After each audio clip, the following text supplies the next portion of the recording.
Welcome back to शिवाय coaching centre. मैं पंकज आप सभी को एक बार फिर से इस प्यारे से टॉपिक के साथ स्वागत करता हूं। आज का हमारा टॉपिक है फंडामेंटल राइट्स यानी कि मौलिक अधिकार। तो बच्चों, आज हम सबसे पहले मौलिक अधिकार बात करने से पहले एक बार मौलिक अधिकार और मौलिक कर्तव्य के बीच में थोड़े से डिफरेंस देख लेते हैं। चलिए देखिए बच्चे, आपको जब पेन घटता है या कॉपी घटती है या फिर आपके पास में बुक नहीं होता है तो आप अपने पेरेंट्स को क्या कहते हैं कि मेरे लिए बुक ला दीजिए, ड्रेस ला दीजिए। ये सब क्या है? ये आपका अधिकार है। लेकिन जब आपको उसके रिटर्न में आपको अपने पेरेंट्स के साथ उनको जो है वो रिजल्ट देना होता है, आपको पढ़ाई करनी होती है, ये आपका कर्तव्य हो गया। अब इसी बात को हम लोग इस टॉपिक से ऐड करते हैं। देखिए, अधिकार यानी कि ये जो है वो जुडिशियल टर्म में आता है कि आपको ये काम करना है, यानी कि ये बातों को आपको फॉलो करना है। और कर्तव्य हो गया कि आपको ये काम करनी चाहिए। तो करना और चाहिए, इन दोनों में बहुत डिफरेंस है। तो जो मौलिक अधिकार है यानी कि फंडामेंटल राइट्स जो है वो जुडिशियली पार्ट है। अगर आप इसको फॉलो नहीं करते हैं तो आप जुडिशियल के अंडर में आ जाएंगे, यानी कि आपके ऊपर केस मुकदमा हो सकती है। लेकिन जो मौलिक कर्तव्य है, being a good citizen you have to serve your country, respect your country and respect your national anthem, flag etc..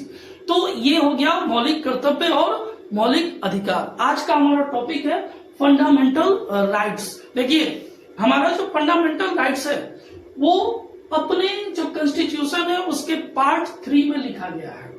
कहां से कहां तक? 12 से लेकर के 35 तक ये जो है वो अपने कॉन्स्टिट्यूशन में लिखा गया है। इसे हम लोग मैग्ना कार्टा कहते हैं। अब ये मैग्ना कार्टा क्या होता है? मैग्ना कार्टा होता है कि इंपॉर्टेंट पॉइंट, इंपॉर्टेंट बातें जो हमारे कॉन्स्टिट्यूशन में जो सबसे इंपॉर्टेंट है, उन बातों को जो लिखा जाता है उसको कहा जाता है मैग्ना कार्टा। हमारा जो ये फंडामेंटल राइट्स है वो यूनाइटेड स्टेट ऑफ अमेरिका के जो कॉन्स्टिट्यूशन है वहां से लिया गया है। लेकिन जो ये मैग्ना कार्टा है वो ब्रिटिश के कॉन्स्टिट्यूशन से लिया गया, यानी कि इंग्लैंड के। उनके भी कॉन्स्टिट्यूशन में पार्ट 3 में जो है उनके जो समरी होता है कॉन्स्टिट्यूशन का वो लिखा गया है। इसीलिए यहां भी हम लोग देख रहे हैं कि अपना जो फंडामेंटल राइट्स है वो पार्ट 3 में है, तो हम लोग इसको क्या कहते हैं? Magna carta. अब तीसरा जो पॉइंट है वो सबसे इंपॉर्टेंट है। वो देखिए कि भारत के कॉन्स्टिट्यूशन में जो फंडामेंटल राइट्स है, जो इतनी इंपॉर्टेंट बातें लिखा गया है, जो इतने महत्वपूर्ण है, वो दुनिया की किसी भी कॉन्स्टिट्यूशन में इतने बड़े और इतना ज्यादा इंपॉर्टेंस ही नहीं दिया गया जितना भारतीय कॉन्स्टिट्यूशन में है। आगे देखिए, ये हमारे देश के जो नागरिक है उनको ये फुल गारंटी देती है कि आपको आदर, सम्मान, स्वतंत्रता के साथ अपने समाज में, अपने देश में जीना है। इसीलिए यहां पे देख रहे हैं respect dignity in equal term. आगे हमारा कि जब ये कॉन्स्टिट्यूशन लागू किया गया 1950 में, तो वहीं से फंडामेंटल जो है वो राइट्स स्टार्ट हुई थी।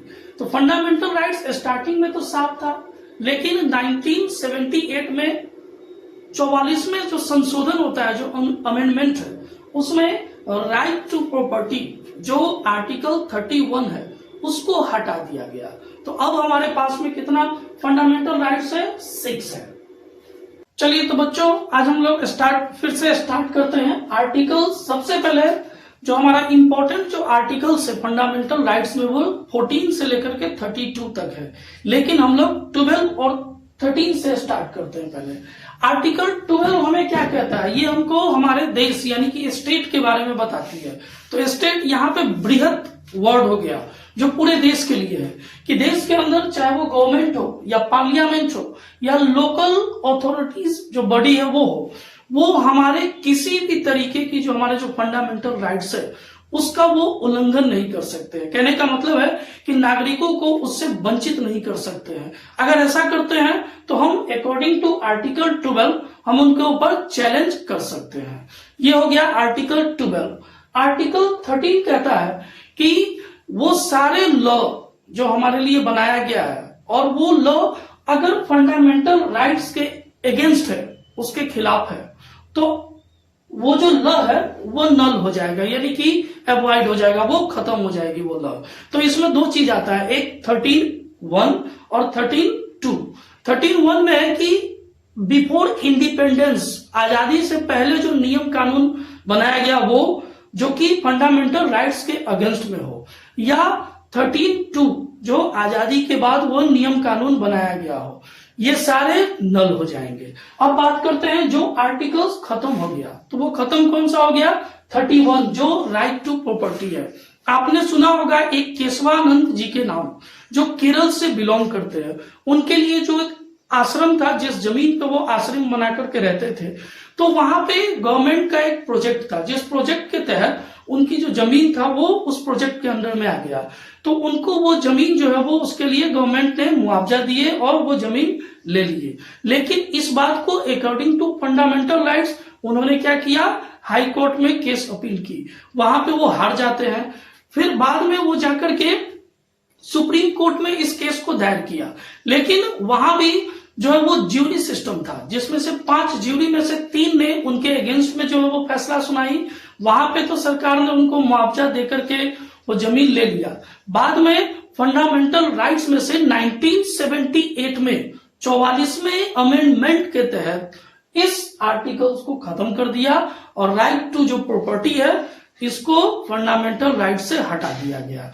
अब हमारे पास में 6 फंडामेंटल राइट्स है। आगे हमारे पास में है, अब हम लोग 14 से लेकर के 18 तक समझते हैं, जिसको कहते हैं राइट टू इक्वालिटी, यानी कि हमारे फंडामेंटल राइट्स के पहला, जिसको स्टार्ट करने से पहले each and every one is equal before law and constitution, यानी कि भारत के संविधान और उसके कानून के सामने जितने भी यहाँ के नागरिक है वो सभी एक बराबर है। तो आर्टिकल 14 देखिए, equality before law and equal protection of laws, यानी कि यहाँ के जितने भी लोग हैं वो सारे कानून और संविधान के आगे जो है वो एक बराबर है। ये नहीं कि किसी को कम सजा मिलेगी, किसी को ज्यादा सजा मिलेगी, ऐसा नहीं है। अगला है article 15, prohibition of discrimination on religion, caste, race, place of birth. इसका मतलब हो गया कि आप किसी भी यहाँ के जो नागरिक है किसी के साथ भी आप भेदभाव नहीं कर सकते हैं, उनके धर्म से, उनके जाति से, उनके जन्म स्थान से। ऐसा नहीं कि मैं दिल्ली में हूं, आप जो है वो बेंगलोर से है, ऐसा नहीं। We all are Indians. तो भेदभाव हमें नहीं करना है। आर्टिकल 16 कहता है कि इक्वल अपॉर्चुनिटी, यानी कि भारत के, हमारे देश में जो भी गवर्नमेंट सर्विस आता है उस सारे सर्विस के लिए जितने भी यहाँ के लोग हैं, नागरिक है, जो बच्चे हैं, वो सारे इलिजिबल है। आप जो भी फॉर्म आता है आप इक्वली उसमें फॉर्म फिल करके एग्जाम दे सकते हैं, और आप में बस आपकी कैपेबिलिटी क्या है, आप अपने एबिलिटी के अकॉर्डिंग किसी भी पोस्ट पे आप नौकरी पा सकते हैं। अगला है आर्टिकल 17, जिसको कहते हैं कि एबोलिशन ऑफ अनटचेबिलिटी, यानी कि छुआछूत को खत्म करना। ये हमारे समाज के लिए सबसे भयानक बीमारी है जो वर्षों से चलता आ रहा था, उसको हमें खत्म करना है, बिल्कुल 100% खत्म करना है। आर्टिकल 18 ये है एबोलिशन ऑफ टाइटल्स, यानी कि इसमें आपको जो पुराने समय में आपने सुनते थे अपने दादी नानी के कहानी में, एक राजा महाराजा धीराज रहा करते थे, ऐसा टाइटल नहीं देना है। टाइटल को खत्म करना, उपाधि का अंत। लेकिन मिलिट्री में और एकेडमी में जो है वो टाइटल अभी भी लगाया जाता है, वो देना उचित है। जैसे कि आप मान लीजिए आप इंजीनियरिंग करते हैं तो आप अपने नाम के आगे लगा सकते हैं इंजीनियर, आप आपका नाम ER, ये हो गया। अगर आप डॉक्टरेट की पढ़ाई करते हैं तो आप अपने नाम के आगे डॉक्टरेट लगा सकते हैं, डॉक्टर लगा सकते हैं। वैसे ही आर्मी में, मिलिट्री में जो है वो कर्नल, लेफ्टिनेंट, कैप्टन, ये जो है वो टाइटल है, वहां पे ये उचित है, समझे। लेकिन आप अपने लिए जो है वो राजा महाराजा धीराज ये सब टाइटल अब देना बंद हो गया है, इसे हमें खत्म करना है। तो ये था हमारा राइट टू इक्वलिटी, जो 40 आर्टिकल 14 से लेकर के 18 तक। आप लोग इसे उतारते भी चलिए। अब हमारा फंडामेंटल राइट्स का दूसरा, राइट टू फ्रीडम, यानी कि आजादी का अधिकार, जिसमें आपको जो है वो 19 से लेकर के 22 तक आपको देखने को मिलेगा। सबसे पहले आर्टिकल 19 हमें ये कहता है कि हमें 6 तरीके की जो अधिकार है उसके लिए गारंटी करती है। सबसे पहला है राइट टू स्पीच यानी कि अभिव्यक्ति की आजादी। आप अपने मन से अपने अभिव्यक्ति यानी कि जो आपकी बातें हैं वो सामने आप रख सकते हैं, लेकिन किस तरीके से? नॉन वायलेंसली। आपको किसी भी तरीके की वायलेंस नहीं करना है। दूसरा, राइट टू ऑर्गेनाइज मीटिंग। आप मीटिंग भी रख सकते हैं, मीटिंग लगा सकते हैं लोगों के साथ। दूसरा है यूनियन, आप जो है वो एक संगठन बना सकते हैं। चौथा, फ्रीडम ऑफ मूवमेंट, आप आंदोलन भी कर सकते हैं, लेकिन ये सारे काम पोलाइटली और नॉन वायलेंटली होना चाहिए। रेजिडेंस एंड सेटलमेंट यानी कि भारत के आप किसी भी कोने में, भारत के जितने भी स्टेट है वहां पे आप अपने लिए जमीन खरीद सकते हैं, वहां रह सकते हैं, घर बना सकते हैं।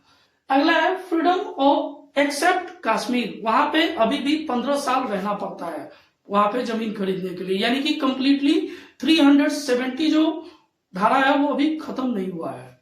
तो अगला जो है वो freedom of profession, trade, business and job, यानी कि इसका मतलब है कि आप भारत के किसी भी कोने में, किसी भी स्टेट में आप वहां रह सकते हैं, जॉब कर सकते हैं, बिजनेस कर सकते हैं, ये आपके ऊपर डिपेंड कर सकता है।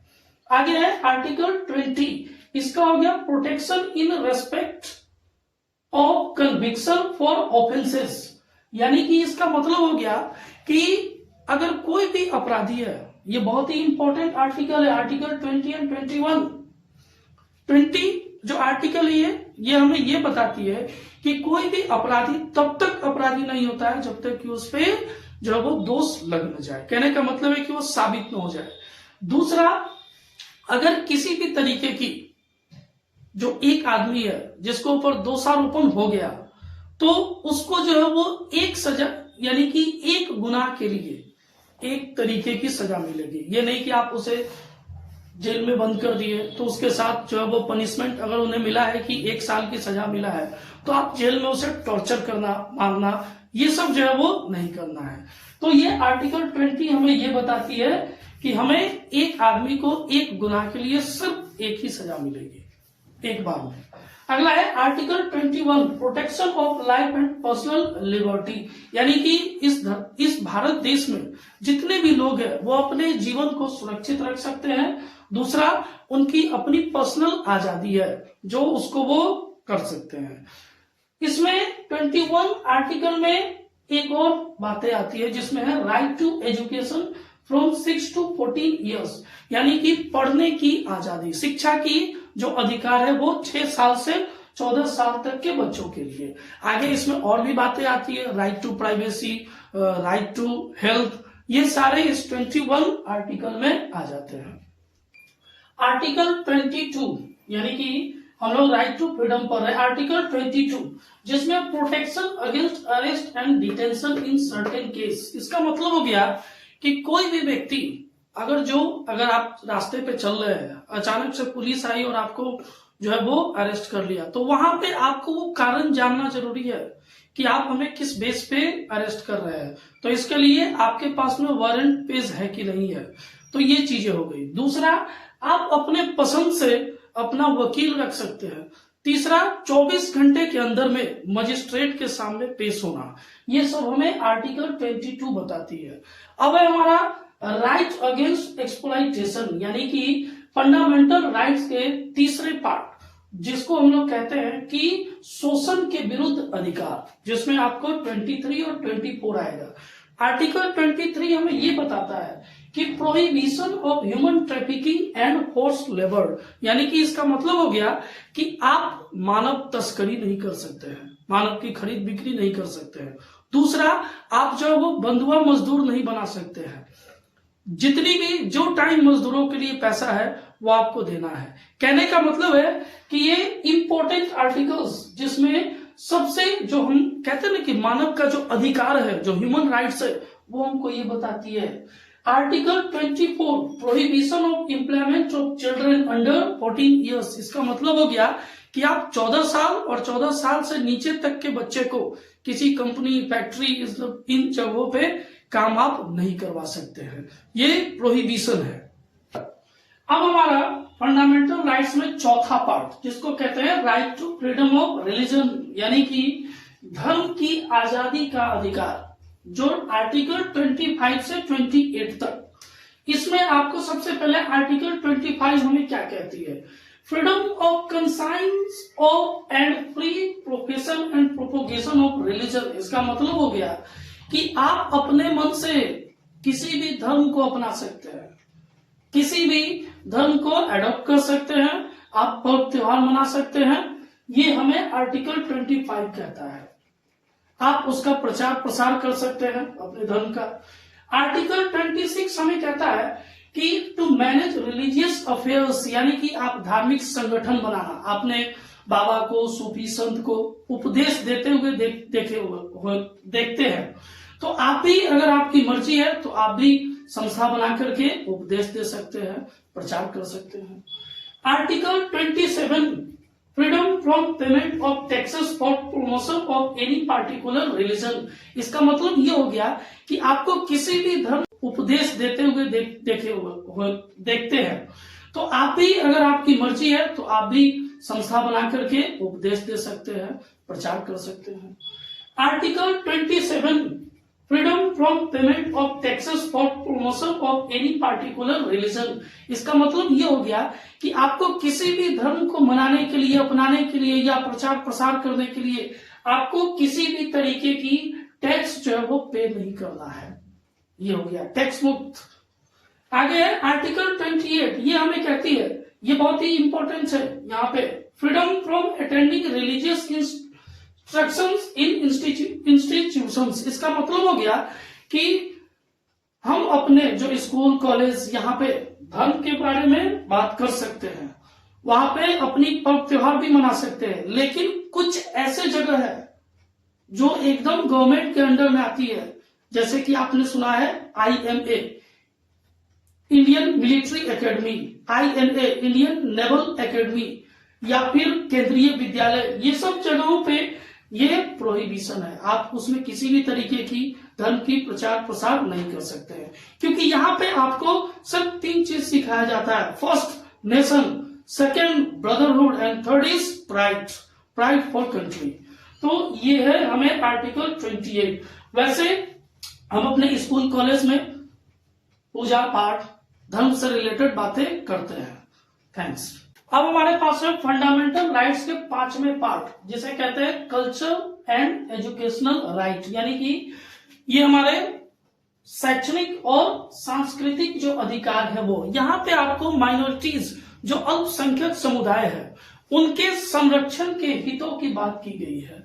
तो आर्टिकल 29 हमें ये कहता है कि protection of interest of minorities, language, script and culture. कहने का मतलब है कि भारत में, हमारे देश में जो अल्पसंख्यक है उनको संरक्षित रखना, सुरक्षित रखना, उनकी जो भाषा है, उनकी जो लिपि है, जो उनका सभ्यता संस्कृति है, उनको बचाना। अगला जो आर्टिकल है, आर्टिकल 30, ये हमें बताती है कि right of minorities to establish and administer educational institution. इसका मतलब हो गया कि अल्पसंख्यकों के हितों के लिए उनके पढ़ाई से संबंधित जो भी शैक्षणिक संस्थान है उसको ओपन करवाना, इसके लिए उन्हें जमीन की जरूरत है तो वो देना, पैसे की मुआवजा देना। ये सब हमें आर्टिकल 29 और 30 में ये बातें अल्पसंख्यक हित के लिए बात की गई है, जिसको हम लोग कहते हैं कल्चर एंड एजुकेशनल राइट्स। अब हम लोग अपने अंतिम और लास्ट जो फंडामेंटल राइट्स है उसको पढ़ते हैं। देखिए, राइट टू कॉन्स्टिट्यूशनल रेमेडी, जिसका मतलब हो गया कि संवैधानिक उपचार। इसका मतलब ये हो गया कि आपके, यानी कि हमारे देश में जितने भी बॉडी है सरकार, वो अगर हमारे इस फंडामेंटल राइट्स को हनन करती है तो आप डायरेक्ट जो है वो सुप्रीम कोर्ट जा सकते हैं। इसीलिए डॉक्टर भीमराव अंबेडकर जी, यानी कि बाबा साहब ने इसको जो है वो heart and soul of the constitution कहा है, यानी कि हमारे इस संविधान की आत्मा, हृदय इसको कहा है। ये डायरेक्ट आपको न्याय दिलाने के लिए ये फंडामेंटल राइट्स है। अब हम लोग लास्ट बात कर लेते हैं 33, 34 का। तो 33 आर्टिकल्स जो है वो आम आदमियों के लिए नहीं, ये आपको जैसे कि जो एजेंसी है, जैसे कि मान लेते हैं सशस्त्र बल हो गया, पुलिस बल हो गए, या खुफिया एजेंसी हो गए, इनके लिए ये लागू होता है। इनके लिए जो है वो मौलिक अधिकार को सीमित कर दिया जाता है टाइम टू टाइम। ये आपको थल सेना, वायुसेना, नौसेना, आईबी, रॉ, ये जो एजेंसी है यहाँ पे इनके लिए ये सीमित कर दी जाती है। अब मान लीजिए कि आम आदमी है तो वो धरना प्रदर्शन कर सकते हैं, मूवमेंट कर सकते हैं, लेकिन अगर एक आर्मी है, अगर आर्मी धरना प्रदर्शन करने लगे ड्यूटी छोड़ करके तो दिक्कत हो जाएगी। इसलिए आर्टिकल 33 जो है वो इन एजेंसियों के लिए लागू होता है। आर्टिकल 34 हमें कहता है कि जिस एरिया में मार्शल लॉ लगा हो, यानी कि आपातकालीन स्थिति हो, तो वहां पे फंडामेंटल राइट्स को निलंबित किया जाता है, लेकिन वो भी कुछ समय के लिए। अब यही बात आ गया मार्शल लॉ छोटे से जगह के लिए, लेकिन अगर पूरे देश के लिए आ जाए आपातकालीन, राष्ट्रीय आपातकालीन, तो ये आर्टिकल 352 में उसके अकॉर्डिंग ये आपातकालीन होता है। अब हम बात करते हैं आर्टिकल 35, जो आप लोगों को याद होगा कि 2019 में जो है वो जम्मू कश्मीर वाले जो पार्ट था कश्मीर, उसको भारत में मिला लिया गया और वहां से आर्टिकल 35 जो है वो खत्म हो गई, तो इसको हम लोग चर्चा ही नहीं करेंगे। तो अब हम लोग जो इसमें पढ़े हैं, आई होप कि आप लोगों को समझ में आया है। आप अपने दोस्तों के साथ इस वीडियो को शेयर कीजिए और जिस तरीके की इस कंटेंट से रिलेटेड जो भी आपको समस्या हो, जो भी क्वेरी हो, आप हमारे कमेंट बॉक्स में कमेंट कर सकते हैं, क्वेश्चन पूछ सकते हैं, या जो भी आर्टिकल्स आपको समझ में ना आए आप बेहिचक कमेंट कीजिए। Thanks, have a nice day, like and share जरूर कीजिए।